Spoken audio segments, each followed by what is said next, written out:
मतलब अब भोजपुरी के पावर स्टार पवन सिंह के साथ धमाल मचाने वाले हैं जी। इसके बाद आप देख रहे मीडिया टीवी, मैं हूं आपके साथ रोशन भट्ट, और अभी हम है भोजपुरी के सबसे महंगे वेब सीरीज के शूट पर। और इस वेब सीरीज में ऐसे एक विलन को बुलाया गया है, ऐसे फाइटर मैन को बुलाया गया है जिन्होंने बॉलीवुड साउथ में तहलका मचा रखे हैं, और उसके बाद अब इस वेब सीरीज को तहलका मचाने के लिए आ गए हैं। तो आइए जानते हैं कि इनकी क्या है पूरी कहानी। पहले तो स्वागत है मीडिया टीवी में। पहले दर्शकों को पहले नमस्कार प्रणाम।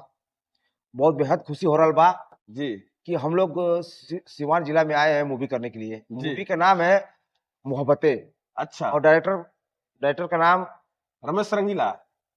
रमेश रंगीला जी है। आप अभी तक कितने सिनेमा में लगभग काम कर चुके होंगे?